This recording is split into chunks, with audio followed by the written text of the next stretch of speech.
ಆತ್ಮೀಯ ವಿದ್ಯಾರ್ಥಿನಿಯರೇ, ನಾನು ನನ್ನ ಹಿಂದಿನ ವಿಡಿಯೋ ಉಪನ್ಯಾಸದಲ್ಲಿ ಬ್ರಿಟನ್ ಅರ್ಥಾತ್ ಇಂಗ್ಲೆಂಡಿನ ಸಂಸತ್ತು ಅಥವಾ ಪಾರ್ಲಿಮೆಂಟಿನ ರಚನೆ, ಪಾರ್ಲಿಮೆಂಟಿನ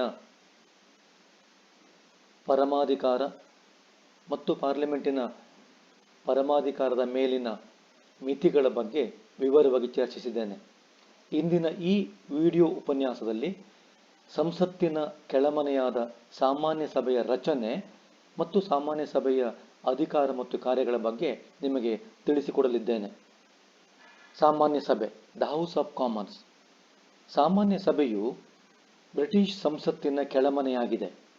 ಇದು ಜನಪ್ರಿಯ ಸದನವಾಗಿದ್ದು ಜನರಿಂದ ನೇರವಾಗಿ ಚುನಾಯಿತರಾದ ಜನಪ್ರತಿನಿಧಿಗಳನ್ನು ಒಳಗೊಂಡಿದೆ. ಸಾಮಾನ್ಯ ಸಭೆಯು ಬ್ರಿಟಿಷ್ ಸಂಸತ್ತಿನ ಶಕ್ತಿಶಾಲಿ ಸದನವಾಗಿದೆ. ಈ ಸದನವು ಬ್ರಿಟನ್ನಿನ ಜನರ ರಾಷ್ಟ್ರೀಯ ಪ್ರಾತಿನಿಧಿಕ ಸದನವಾಗಿದೆ. ಈ ಸದನವು ಸಾರ್ವಜನಿಕ ಅಭಿಪ್ರಾಯವನ್ನು, ಜನಪ್ರಿಯ ಪರಮಾಧಿಕಾರವನ್ನು ಮತ್ತು ಸಂಸತ್ತಿನ ಸಾರ್ವಭೌಮತೆಯನ್ನು ಪ್ರತಿನಿಧಿಸುತ್ತದೆ. ಆರಂಭದಲ್ಲಿ ಸಾಮಾನ್ಯ ಸಭೆ ಮತ್ತು ಶ್ರೀಮಂತ ಸಭೆಯು ಸಮಾನವಾದ ಅಧಿಕಾರವನ್ನು ಹೊಂದಿತ್ತು. 1911 ಮತ್ತು 1949ರ ಸಂಸದೀಯ ಕಾಯ್ದೆಯು ಜಾರಿಗೆ ಬಂದ ನಂತರ ಸಾಮಾನ್ಯ ಸಭೆಯು ಅತ್ಯಂತ ಶಕ್ತಿಶಾಲಿ ಸದನವಾಗಿ ರೂಪುಗೊಂಡಿತು ಮತ್ತು ಶ್ರೀಮಂತ ಸಭೆಯು ದುರ್ಬಲ ಸದನವಾಯಿತು.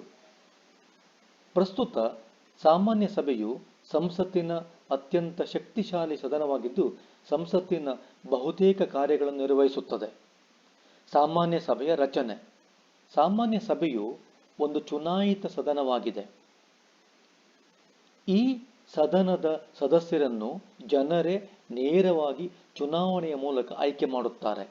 ಆರಂಭದಲ್ಲಿ ಈ ಸದನವು ಭೂಮಾಲೀಕರು, ವ್ಯಾಪಾರಿಗಳು, ವೃತ್ತಿಪರ ಪೌರರನ್ನು ಮಾತ್ರ ಸದಸ್ಯರನ್ನಾಗಿ ಹೊಂದಿತ್ತು. 19 ಮತ್ತು 20ನೇ ಶತಮಾನದಲ್ಲಿ ಮತದಾನದ ಹಕ್ಕನ್ನು ಜನಸಾಮಾನ್ಯರಿಗೂ ವಿಸ್ತರಿಸಿದ ಪರಿಣಾಮವಾಗಿ ಸಾಮಾನ್ಯ ಸಭೆಯು ಜನತಾ ಸದನವಾಗಿ ಪರಿವರ್ತನೆಗೊಂಡಿತು.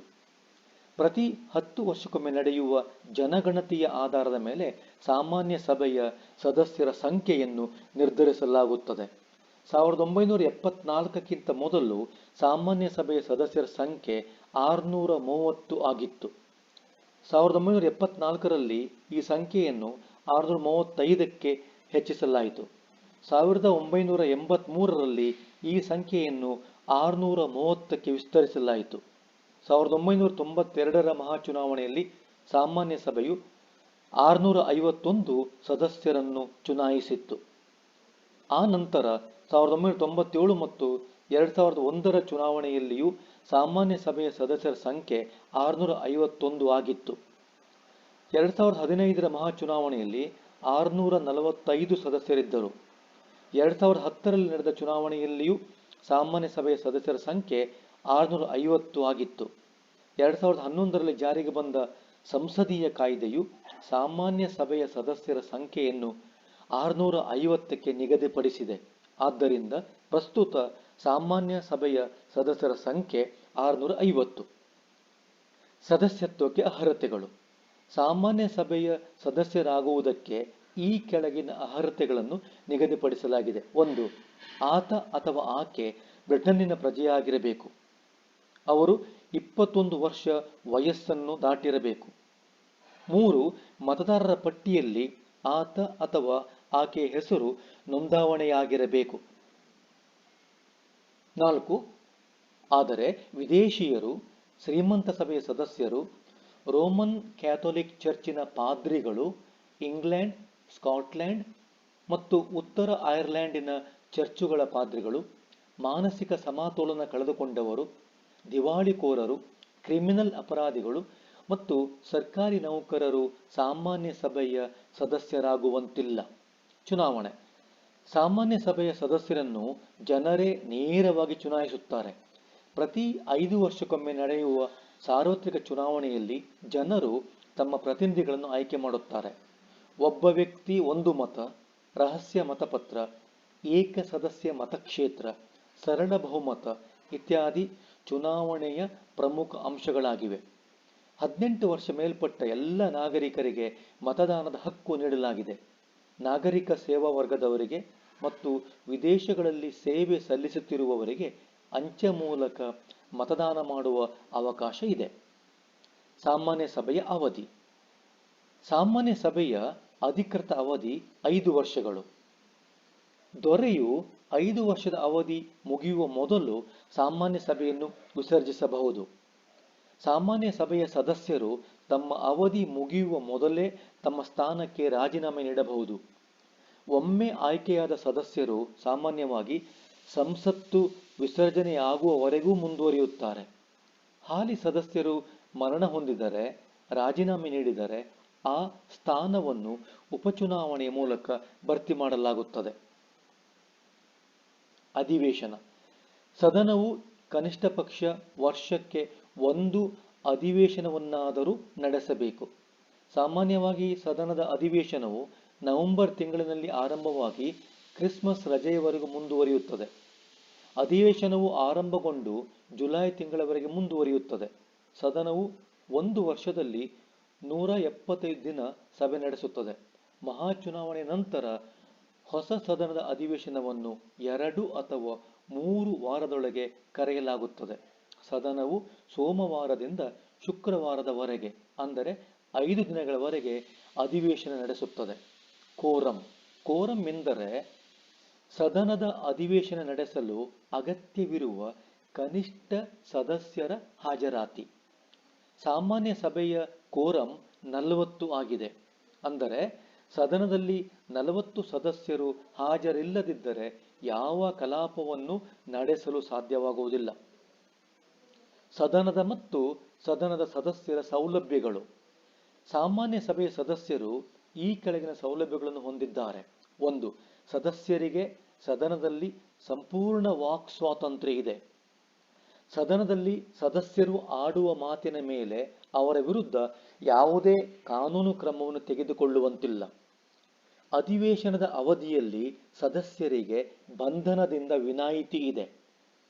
ಸದನದ ಅಧಿವೇಶನವು ಆರಂಭಗೊಳ್ಳುವ 40 ದಿನಗಳ ಮೊದಲು ಮತ್ತು ಅಧಿವೇಶನ ಮುಗಿದ 40 ದಿನಗಳವರೆಗೆ ಸದಸ್ಯರನ್ನು ಬಂಧಿಸುವಂತಿಲ್ಲ. 3. ಸದನವು ಮಾತ್ರ ಸದಸ್ಯರ ಅರ್ಹತೆಗಳನ್ನು ನಿರ್ಧರಿಸುತ್ತದೆ. 4. ಸದನದ ನಿಯಮಗಳಿಗೆ ಅನುಗುಣವಾಗಿ ಸದನದಲ್ಲಿ ಚರ್ಚೆ ನಡೆಯುತ್ತದೆ. ನಿಯಮಾವಳಿಗಳಿಗೆ ಸಂಬಂಧಪಟ್ಟಂತೆ ಸದನದ ತೀರ್ಮಾನವೇ ಅಂತಿಮವಾಗಿರುತ್ತದೆ. 5. ಸದನವನ್ನು ನಿಂದನೆ ಮಾಡಿದ ವ್ಯಕ್ತಿಗೆ ಶಿಕ್ಷೆ ವಿಧಿಸುವ ಅಧಿಕಾರವನ್ನು ಸದನವು ಹೊಂದಿದೆ. 6. ಸದನದ ಕಾರ್ಯಕಲಾಪಗಳನ್ನು ಪ್ರಕಟಿಸುವ ಹಕ್ಕು ಸದನಕ್ಕಿದೆ. ಸಾಮಾನ್ಯ ಸಭೆಯ ಅಧಿಕಾರ ಮತ್ತು ಕಾರ್ಯಗಳು. ಸಾಮಾನ್ಯ ಸಭೆಯು ಬ್ರಿಟಿಷ್ ಸರ್ಕಾರದ ಅತ್ಯಂತ ಪ್ರಮುಖವಾದ ಅಂಗವಾಗಿದೆ. ಸಾಮಾನ್ಯ ಸಭೆಯು ವ್ಯಾಪಕವಾದ ಅಧಿಕಾರವನ್ನು ಹೊಂದಿದೆ. ಶಾಸನೀಯ, ಹಣಕಾಸಿನ ಮತ್ತು ಕಾರ್ಯಾಂಗೀಯ ಕ್ಷೇತ್ರದಲ್ಲಿ ಅಗಾಧವಾದ ಅಧಿಕಾರವನ್ನು ಹೊಂದಿದೆ. 1911ರಿಂದ ಶಾಸನ ರಚನಾ ಕಾರ್ಯದಲ್ಲಿ ಸಾಮಾನ್ಯ ಸಭೆಯ ಅಧಿಕಾರವೇ ಅಂತಿಮವಾಗಿದೆ. ಇದಕ್ಕಿಂತ ಪೂರ್ವದಲ್ಲಿ ಸಾಮಾನ್ಯ ಸಭೆ ಮತ್ತು ಶ್ರೀಮಂತ ಸಭೆ ಸಮಾನ ಅಧಿಕಾರವನ್ನು ಹೊಂದಿತ್ತು. ಸಾಮಾನ್ಯ ಸಭೆಯ ಅಧಿಕಾರ ಮತ್ತು ಕಾರ್ಯಗಳನ್ನು ಈ ಕೆಳಗಿನಂತೆ ವಿವರಿಸಬಹುದು. 1. ಶಾಸನೀಯ ಅಧಿಕಾರಗಳು, ಲೆಜಿಸ್ಲೇಟಿವ್ ಪವರ್ಸ್. ಸಾಮಾನ್ಯ ಸಭೆಯ ಅತೀ ಮುಖ್ಯವಾದ ಕಾರ್ಯವೆಂದರೆ ಕಾನೂನುಗಳನ್ನು ರಚಿಸುವುದು. ಸಂಸತ್ತು ಪರಮಾಧಿಕಾರವನ್ನು ಹೊಂದಿರುವ ಕಾನೂನು ರಚನಾ ಸಮಿತಿಯಾಗಿದ್ದು, ಇದರ ಕಾರ್ಯದ ಮೇಲೆ ಯಾವ ನಿರ್ಬಂಧವೂ ಇಲ್ಲ. ಸಿದ್ಧಾಂತದಲ್ಲಿ ಕಾನೂನು ರಚನಾ ಅಧಿಕಾರವು ಸಂಸತ್ತಿಗೆ, ಅಂದರೆ ದೊರೆ, ಶ್ರೀಮಂತ ಸಭೆ ಮತ್ತು ಸಾಮಾನ್ಯ ಸಭೆಯನ್ನು ಒಳಗೊಂಡ ಸಂಸತ್ತಿಗೆ ಸೇರಿದೆ. ಆದರೆ ಆಚರಣೆಯಲ್ಲಿ ಕಾನೂನಿನ ರಚನೆಯ ವಿಚಾರದಲ್ಲಿ ದೊರೆಯ ಪಾತ್ರವು ಕೇವಲ ಔಪಚಾರಿಕವಾಗಿದೆ. 1911 ಮತ್ತು 1949ರ ಸಂಸದೀಯ ಕಾಯ್ದೆಯು ಶ್ರೀಮಂತ ಸಭೆಯ ಅಧಿಕಾರಗಳನ್ನು ಗಣನೀಯವಾಗಿ ಮೊಟಕುಗೊಳಿಸಿದೆ. ಸಾಮಾನ್ಯ ಸಭೆಯು ಯಾವುದೇ ಕ್ರಮ ಕೈಗೊಳ್ಳಬಹುದು. ಎಲ್ಲ ಪ್ರಮುಖ ಮಸೂದೆಗಳನ್ನು ಸಾಮಾನ್ಯ ಸಭೆಯಲ್ಲಿ ಮಂಡಿಸಲಾಗುತ್ತದೆ. ಸಾಮಾನ್ಯ ಸಭೆಯ ನಿರ್ಧಾರವು ಆ ಮಸೂದೆಗಳ ಅದೃಷ್ಟವನ್ನು ನಿರ್ಧರಿಸುತ್ತದೆ. ಸಾಮಾನ್ಯ ಸಭೆಯಲ್ಲಿ ಅಂಗೀಕೃತವಾದ ಮಸೂದೆಗಳನ್ನು ಶ್ರೀಮಂತ ಸಭೆಯ ಪರಿಶೀಲನೆಗಾಗಿ ಕಳುಹಿಸಲಾಗುತ್ತದೆ. ಅಲ್ಲಿ ಮಸೂದೆಯು ಅಂಗೀಕೃತವಾದರೆ ಅದನ್ನು ದೊರೆಯ ಒಪ್ಪಿಗೆಗಾಗಿ ಕಳುಹಿಸಲಾಗುತ್ತದೆ. ಶ್ರೀಮಂತ ಸಭೆಯು ಮಸೂದೆಯನ್ನು 1 ವರ್ಷದವರೆಗೆ ತಡೆಹಿಡಿಯಬಹುದು. ಸಾಮಾನ್ಯ ಮಸೂದೆಯು ಸಾಮಾನ್ಯ ಸಭೆಯಲ್ಲಿ ನಿರಂತರವಾಗಿ 2 ಅಧಿವೇಶನಗಳಲ್ಲಿ ಅಂಗೀಕೃತಗೊಂಡರೆ ಅಂತಹ ಮಸೂದೆಗಳು ಶ್ರೀಮಂತ ಸಭೆಯ ಒಪ್ಪಿಗೆ ಇಲ್ಲದೆಯೂ ಕಾನೂನಾಗುತ್ತದೆ ಎಂದು 1949ರ ಸಂಸದೀಯ ಕಾಯ್ದೆಯು ತಿಳಿಸುತ್ತದೆ. 2.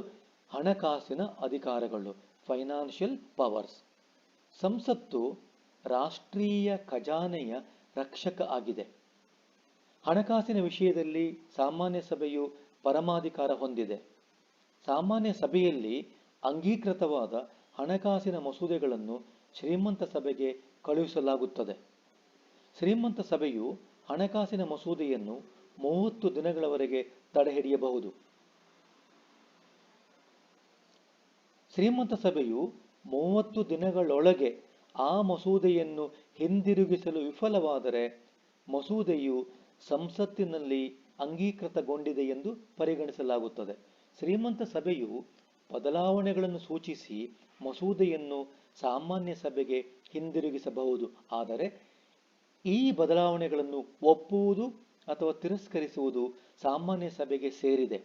ಒಂದು ಮಸೂದೆ ಹಣಕಾಸಿನ ಮಸೂದೆಯೇ ಇಲ್ಲವೇ ಎನ್ನುವ ವಿಚಾರದಲ್ಲಿ ವಿವಾದ ಉಂಟಾದರೆ ಸಾಮಾನ್ಯ ಸಭೆಯ ಸ್ಪೀಕರ್, ಸಭಾಧ್ಯಕ್ಷರು ತೀರ್ಪು ನೀಡುತ್ತಾನೆ ಮತ್ತು ಆತನ ತೀರ್ಪು ಅಂತಿಮವಾಗಿರುತ್ತದೆ.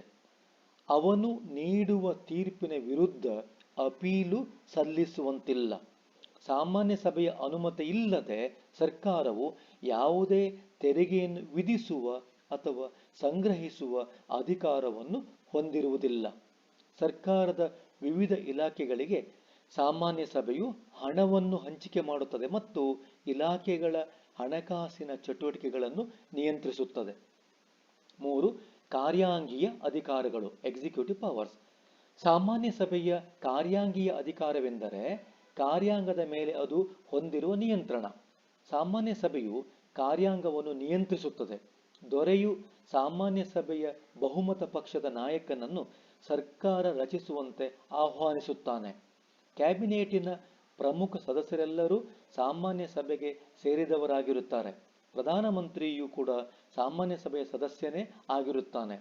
ಸದನದಲ್ಲಿ ಬಹುಮತವನ್ನು ಅಂದರೆ ವಿಶ್ವಾಸವನ್ನು ಹೊಂದಿರುವವರೆಗೆ ಅವರು ಅಧಿಕಾರದಲ್ಲಿ ಮುಂದುವರಿಯುತ್ತಾರೆ. ಸದನದ ವಿಶ್ವಾಸವನ್ನು ಕಳೆದುಕೊಂಡರೆ ಸರ್ಕಾರವು ರಾಜೀನಾಮೆ ನೀಡಬೇಕಾಗುತ್ತದೆ. ಅಂದರೆ ಸಾಮಾನ್ಯ ಸಭೆಯ ಇಚ್ಛೆಗೆ ಅನುಗುಣವಾಗಿ ಸರ್ಕಾರವು ಆಡಳಿತ ನಡೆಸಬೇಕಾಗುತ್ತದೆ. ಮಂತ್ರಿಗಳ ಹೊಣೆಗಾರಿಕೆಯನ್ನು ಅನುಷ್ಠಾನಗೊಳಿಸಲು ಅನೇಕ ಮಾರ್ಗಗಳಿವೆ. ಸಾಮಾನ್ಯ ಸಭೆಯ ಸದಸ್ಯರು ಸರ್ಕಾರಕ್ಕೆ ಪ್ರಶ್ನೆಗಳನ್ನು ಕೇಳಬಹುದು. ಆ ಮೂಲಕ ಸರ್ಕಾರವು ಯಾವ ಕಾರ್ಯವನ್ನು ಮಾಡಿದೆ ಅಥವಾ ಕಡೆಗಣಿಸಿದೆ ಎಂದು ತಿಳಿಯಬಹುದು. ಜನಪ್ರತಿನಿಧಿಗಳಾಗಿರುವ ಮತ್ತು ಜನರ ಹಿತಾಸಕ್ತಿಗಳ ರಕ್ಷಕನಾಗಿರುವ ಸಾಮಾನ್ಯ ಸಭೆಯ ಸದಸ್ಯರನ್ನು ತೃಪ್ತಿಪಡಿಸುವುದು ಸರ್ಕಾರದ ಜವಾಬ್ದಾರಿಯಾಗಿದೆ. ಸದಸ್ಯರು ಸಾರ್ವಜನಿಕ ಮಹತ್ವದ ವಿಷಯದ ಮೇಲೆ ಚರ್ಚೆ ನಡೆಸುವಂತೆ ಪಟ್ಟು ಹಿಡಿಯಬಹುದು. ವಿರೋಧ ಪಕ್ಷವು ಸರ್ಕಾರದ ವಿರುದ್ಧ ಅವಿಶ್ವಾಸ ಗೊತ್ತುವಳಿ ಮಂಡಿಸಬಹುದು ಮತ್ತು ಅದು ಸರ್ಕಾರದ ಪತನಕ್ಕೆ ಕಾರಣವಾಗಬಹುದು. 4. ಕುಂದುಕೊರತೆಗಳ ನಿವಾರಣೆ. ಸಾಮಾನ್ಯ ಸಭೆಯು ಜನರ ಕುಂದುಕೊರತೆಗಳ ಬಗ್ಗೆ ಚರ್ಚಿಸುವ ಸೂಕ್ತ ವೇದಿಕೆಯಾಗಿದೆ. ಸದಸ್ಯರು ತಮ್ಮ ತಮ್ಮ ಕ್ಷೇತ್ರಗಳ ಸಮಸ್ಯೆಗಳನ್ನು ಸದನದಲ್ಲಿ ಚರ್ಚಿಸಿ ಸರ್ಕಾರದ ಗಮನ ಸೆಳೆಯುತ್ತಾರೆ. ಸರ್ಕಾರವು ಅದಕ್ಕೆ ಸ್ಪಂದಿಸಿ ಸೂಕ್ತ ಕ್ರಮ ಕೈಗೊಳ್ಳಬೇಕಾಗುತ್ತದೆ. ಸಾಮಾನ್ಯ ಸಭೆಯಲ್ಲಿ ಜನರ ಕುಂದುಕೊರತೆಗಳ ವಿಚಾರವು ಪ್ರಸ್ತಾಪವಾದಾಗ ಅದು ಇಡೀ ರಾಷ್ಟ್ರದ ಗಮನ ಸೆಳೆಯುತ್ತದೆ. ಆಗ ಸಂಬಂಧಪಟ್ಟ ಇಲಾಖೆಯು ಆ ಸಮಸ್ಯೆಗಳನ್ನು ಪರಿಹರಿಸಲು ಅಗತ್ಯ ಕ್ರಮ ಕೈಗೊಳ್ಳಬೇಕಾಗುತ್ತದೆ. ಆದ್ದರಿಂದಲೇ ಸಾಮಾನ್ಯ ಸಭೆಯನ್ನು ಕುಂದುಕೊರತೆಗಳನ್ನು ಪರಿಹರಿಸುವ ವೇದಿಕೆ ಎಂದು ಪರಿಗಣಿಸಲಾಗಿದೆ. 5. ನ್ಯಾಯಿಕ ಕಾರ್ಯಗಳು, ಜುಡಿಷಿಯಲ್ ಪವರ್ಸ್. ಸಾಮಾನ್ಯ ಸಭೆಯು ಕೆಲವು ನ್ಯಾಯಿಕ ಕಾರ್ಯಗಳನ್ನು ನಿರ್ವಹಿಸುತ್ತದೆ. ತಪ್ಪಿತಸ್ಥ ನ್ಯಾಯಾಧೀಶರನ್ನು ವಜಾಗೊಳಿಸುವಂತೆ ಸಾಮಾನ್ಯ ಸಭೆಯು ದೊರೆಗೆ ಶಿಫಾರಸು ಮಾಡಬಹುದು. ಸದನ ನಿಂದನೆಯ ಅಪರಾಧ ಮಾಡಿದ ವ್ಯಕ್ತಿಗಳನ್ನು ಶಿಕ್ಷಿಸುವ ಅಧಿಕಾರ ಸಾಮಾನ್ಯ ಸಭೆಗಿದೆ.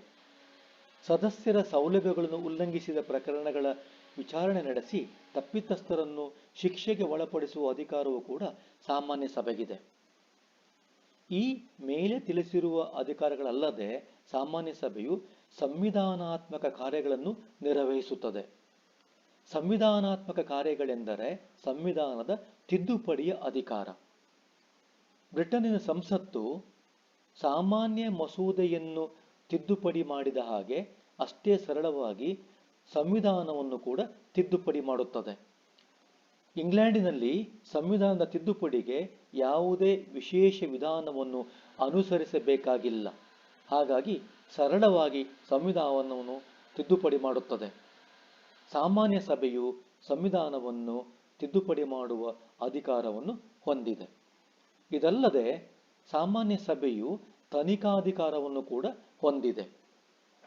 ಹಣಕಾಸಿನ ಅಥವಾ ಆಡಳಿತಾತ್ಮಕ ಅವ್ಯವಹಾರಗಳು ನಡೆದಾಗ ಸಾಮಾನ್ಯ ಸಭೆಯು ಅಂತಹ ಪ್ರಕರಣಗಳ ತನಿಖೆಗೆ ಆದೇಶಿಸಿ ಸಮಿತಿಯನ್ನು ನೇಮಿಸುತ್ತದೆ.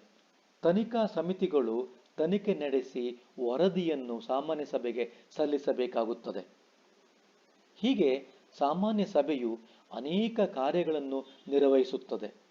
ಮೇಲಿನ ಅಂಶಗಳನ್ನು ಪರಿಶೀಲಿಸಿದರೆ ಸಾಮಾನ್ಯ ಸಭೆಯು ಒಂದು ಬಲಿಷ್ಠವಾದ ಕೆಳಮನೆ ಎಂದು ತಿಳಿದುಬರುತ್ತದೆ. ಸಂಸತ್ತಿನ ಸಾರ್ವಭೌಮ ಅಧಿಕಾರವೆಂದರೆ ಸಾಮಾನ್ಯ ಸಭೆಯ ಅಧಿಕಾರವೇ ಆಗಿದೆ. ಬ್ರಿಟನ್ನಿನ ಏಕಾತ್ಮಕ ಸರ್ಕಾರ ಪದ್ಧತಿ, ದೊರೆಗೆ ವಿಟೋ ಅಧಿಕಾರ ಇಲ್ಲದಿರುವುದು, ನ್ಯಾಯಾಂಗಕ್ಕೆ ನ್ಯಾಯಿಕ ವಿಮರ್ಶೆಯ ಅಧಿಕಾರ ಇಲ್ಲದಿರುವುದು, ಶ್ರೀಮಂತ ಸಭೆಯ ದುರ್ಬಲ ಸ್ಥಾನಮಾನ, ಸರ್ಕಾರವು ಸಾಮಾನ್ಯ ಸಭೆಗೆ ಉತ್ತರದಾಯಿತ್ವವನ್ನು ಹೊಂದಿರುವುದು, ಸಾಮಾನ್ಯ ಸಭೆಯ ಪ್ರಾತಿನಿಧಿಕ ಸ್ವರೂಪ, ಸಂಸತ್ತಿನ ಪರಮಾಧಿಕಾರ ಎಲ್ಲವೂ ಸೇರಿ ಸಾಮಾನ್ಯ ಸಭೆಯನ್ನು ಒಂದು ಶಕ್ತಿಶಾಲಿ ಮತ್ತು ಪ್ರಭಾವಶಾಲಿ ಸದನವನ್ನಾಗಿ ಮಾಡಿದೆ. ಇವಿಷ್ಟು ಸಾಮಾನ್ಯ ಸಭೆಯ ಅಧಿಕಾರ ಮತ್ತು ಕಾರ್ಯಗಳು. ನನ್ನ ಮುಂದಿನ ವಿಡಿಯೋ ಉಪನ್ಯಾಸದಲ್ಲಿ ಸಾಮಾನ್ಯ ಸಭೆಯ ಸಭಾಧ್ಯಕ್ಷ ಅಂದರೆ ಸ್ಪೀಕರನ್ನ ಕಾರ್ಯಗಳನ್ನು ವಿವರಿಸಲಿಕ್ಕಿದ್ದೇನೆ. ಧನ್ಯವಾದಗಳು.